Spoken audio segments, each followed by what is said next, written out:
வாழ்வில் வார்த்தை ஊழியங்கள் வழங்கும் இன்றைக்கான இறை வார்த்தை.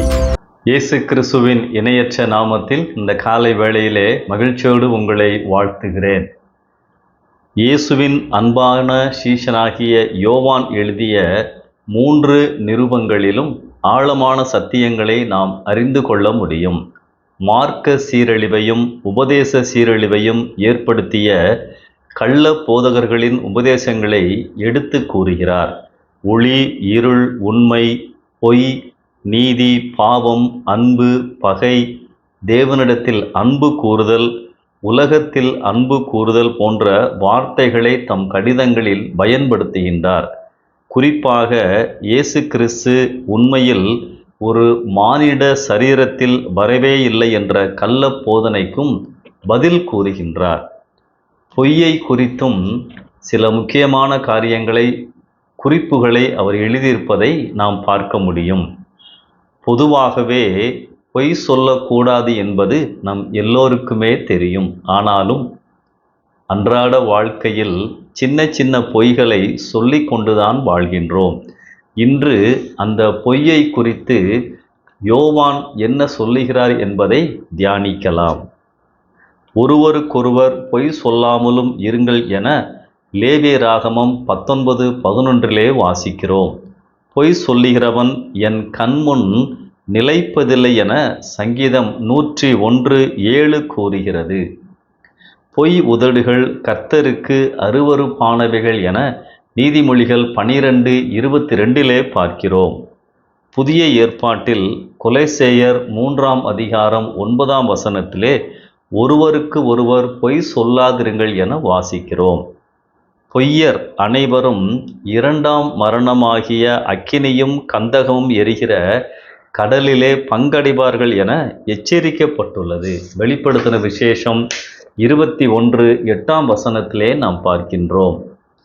பொய் சொல்லுதல், பொய்யான வாழ்க்கை பாவம் என்று வேதம் தெளிவாக எச்சரிக்கின்றது. யோவான் தன்னுடைய 1ஆம் நிருபத்தில் யார் பொய்யர்கள் என 4 காரியங்களை குறிப்பிடுகிறார். முதலாவது, மாய்மாலமான வாழ்க்கை வாழ்பவர்கள் பொய்யர்கள். 1 யோவான் 1:6 நாம் அவரோடு ஐக்கியப்பட்டவர்கள் என்று சொல்லியும் இருளிலே நடக்கிறவர்களாய் இருந்தால் சத்தியத்தின்படி நடவாமல் பொய் சொல்லுகிறவர்களாய் இருப்போம். இயேசுவை அறிந்திருந்தும் வாழ்க்கையில் இயேசுவின் சாயல் மாதிரி இல்லை என்று சொன்னால் அப்படிப்பட்டவர்கள் பொய்யர்கள். வேத வார்த்தைகளுக்கும் நம்முடைய வாழ்க்கைக்கும் இணைப்பு இருக்க வேண்டும். கிறிஸ்தவர்களாக இருந்து கொண்டு கிறிஸ்துவை போல வாழாதவர்கள் பொய்யர்கள் என்று வேதம் கூறுகிறது. இரண்டாவது, ஆண்டவருடைய வார்த்தைக்கு மனதார கீழ்ப்படியாதவர்கள் பொய்யர்கள். 1 யோவான் 2:4 அவரை அறிந்திருக்கிறேன் என்று சொல்லியும் அவருடைய கற்பனைகளை கை கொள்ளாதவன் பொய்யனாயிருக்கிறான். தினமும் வேதத்தை வாசித்து தியானித்து ஆண்டவர் உணர்த்துகின்ற காரியங்களுக்கு கீழ்ப்படியாதவர்கள் பொய்யர்கள் என்று வேதம் கூறுகின்றது. நாம் வேதத்தின் வழியாக அறிந்த விஷயங்கள் நம் அனுதின வாழ்க்கையில் காணப்பட வேண்டும், கடைபிடிக்கப்பட வேண்டும். மூன்றாவது, மன்னவரை மறுதலிப்பவர்கள் பொய்யர்கள். 1 யோவான் 2:22 இவ்விதமாய் கூறுகிறது, இயேசுவை கிறிஸ்து அல்ல என்று மறுதலிக்கிறவனே அல்லாமல் வேறு யாரு பொய்யன்? புதிய ஏற்பாடு முழுவதும் காணப்படும் சத்தியம் இதுதான். இயேசு யார் என்று புரிந்து கொள்வதுதான் ஒரு மனிதனுடைய முக்கியமான தேவை. இயேசுவை இரட்சகராக கிறிஸ்துவாக ஏற்காவிட்டால் வாழ்க்கையே வீண் என்றுதான் அர்த்தம். இயேசுவை ஏற்றுக்கொள்ளாதவன் பொய்யன், அவன் உண்மையான மனிதன் அல்ல என வேதம் கூறுகிறது. இயேசுவை ஏற்றுக்கொண்டவனே முழுமையான மனிதன். இயேசு என்னுடைய பாவங்களுக்காக இந்த உலகத்திலே வந்தார், சிலுவையிலே மரித்தார், எனக்கு இயேசு தேவை என்பதை உணராதவன் பொய்யன் என்று வேதம் கூறுகிறது.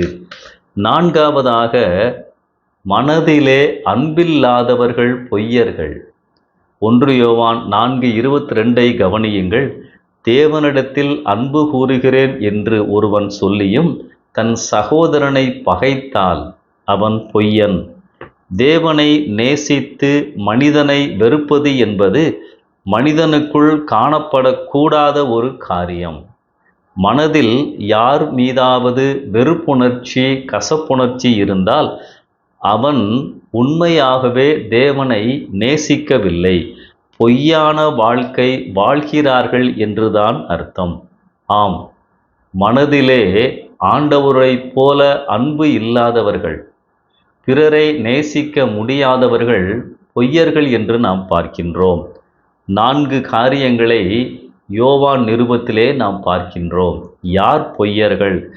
மாய்மாலமான வாழ்க்கை வாழ்பவர்கள், மனதார ஆண்டவருடைய வார்த்தைக்கு கீழ்ப்படியாதவர்கள், மன்னரை மறுதலிப்பவர்கள், மனதிலே அன்பில்லாதவர்கள்.